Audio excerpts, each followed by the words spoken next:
Minister. Thank you, Corla.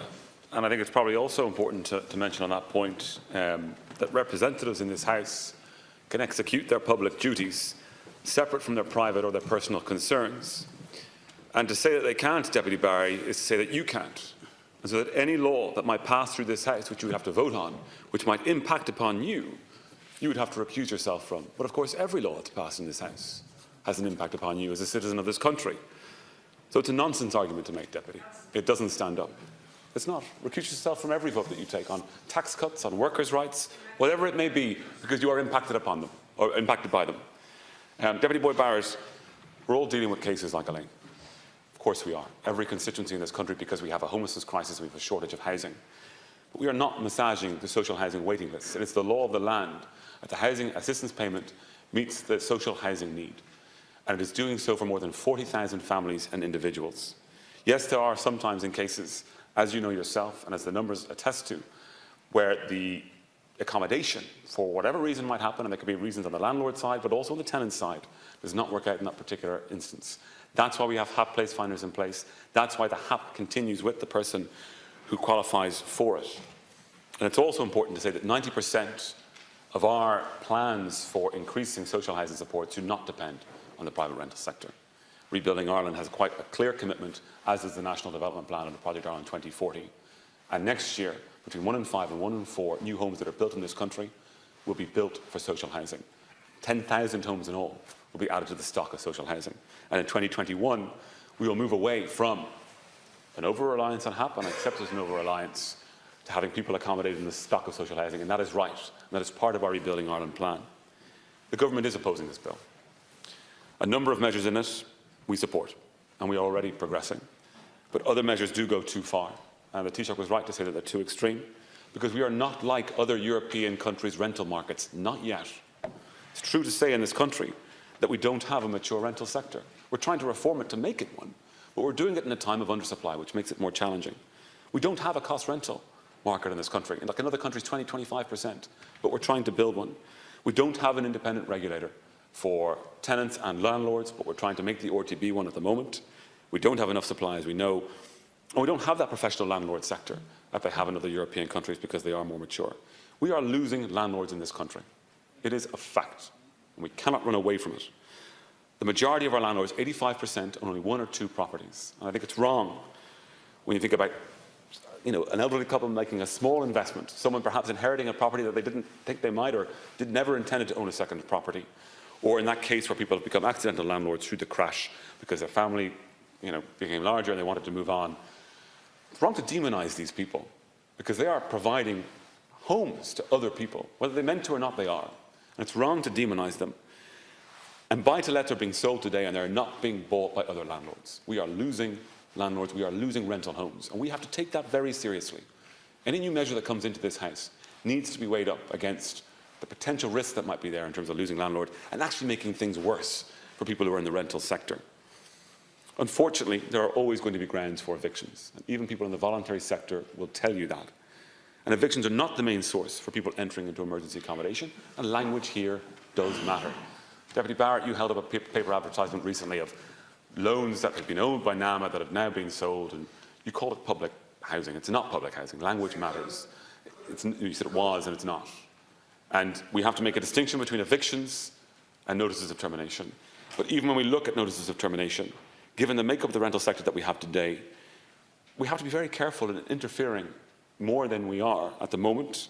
We have to make sure we're not placing extra burdens on these small landlords. And we have to make sure that we are not prohibiting someone from selling a property that they own when they might need to sell that property for perfectly legitimate reasons in their own lives. I may not have the money to recompensate the person who's living in the property at that time and point. This bill, I believe, risks further undermining the rental sector that we have. We need a strong, mature rental sector in this country. We need landlords to be a part of that. And I know the intentions might be noble here in terms of trying to protect and help people like Elaine. I understand that. But we have to think of the unintended consequences. We have to make sure that we do not risk doing more harm than good. And we can, and we believe as a government that we can bring about greater protections for renters without undermining the supply of homes for rent. And the new residential tenancies bill, I believe, and the government believes, does that. It doesn't do everything, but I believe it brings forward priority areas that I hope we all can agree on. And so I hope we all can get through the House quickly in January and have it as our first cause when we come back in January to get this bill through quickly, because it's going to do some good. It is. And I understand the threshold report, because I was at the launch of the report. The government, because we all believe that it's right, supports organisations like Threshold and others to support people who find themselves in these difficulties. And in the bill that we are bringing forward, we meet a number of the concerns that organisations like Threshold and others like the Victims of DePaul, who I met earlier today, believe we should be progressing in terms of reforms. And the main provisions of that bill, I think it's important to spell them out so people understand what we're talking about. If someone breaches the rent caps that we have at the moment, we're going to be making that a criminal offence. We're going to have new residential tenancies board data tomorrow on what's happened in quarter 3 in the rental sector in this country. And I think it's going to underline the need to bring this through very quickly in terms of people contravening the RPZs and making it a criminal offence. It's going to bring new powers for the RTB to investigate and sanction landlords for non-compliance with RPZs. It's going to allow the RTB to act independently, which is so important because the burden at the moment falls on the tenants. That puts them in a very unfair situation because they don't want to risk losing their tenancy. They don't want to kick up a fuss. Now it needs to be possible that the RTB can actually act independently, and we're providing powers to them to do that in law, as well as the resources that were provided in the budget for next year. We're extending the notice period for tenancy terminations, which is really, really important. We're doubling it in effect beyond 6 months, which will give people more time when that notice is served to find a new property. And we're also making other amendments that will allow us to do things, for example, like establishing a rent register and having rent transparency, so people can see what's fair. So people can see automatically whether or not someone is trying to gouge them on their rent. But also, as well, to extend rent protections to student accommodation where we can.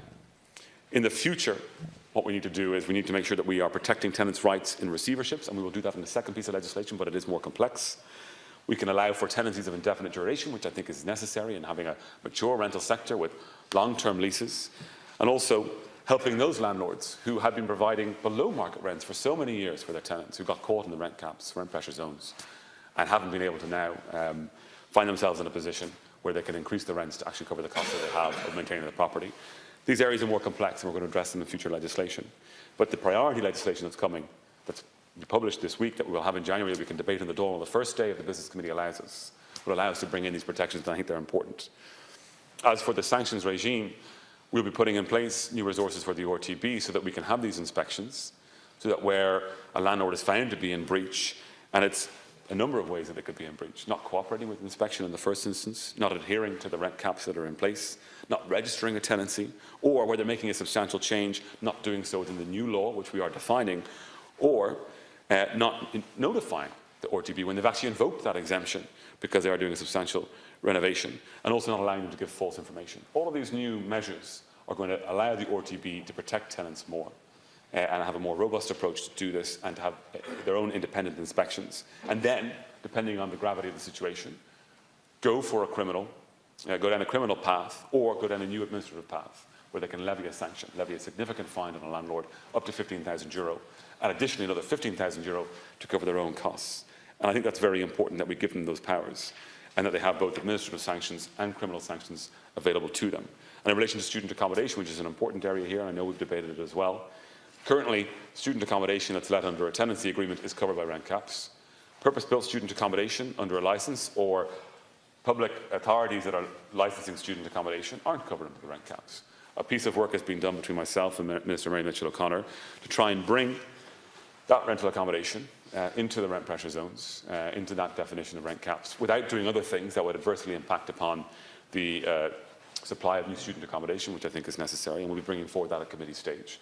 And again, I hope to have the support of everyone. We need to make sure that we can do it in law so that it's not challenged in terms of having sufficient evidence, and that's a piece of work that's still happening at the moment.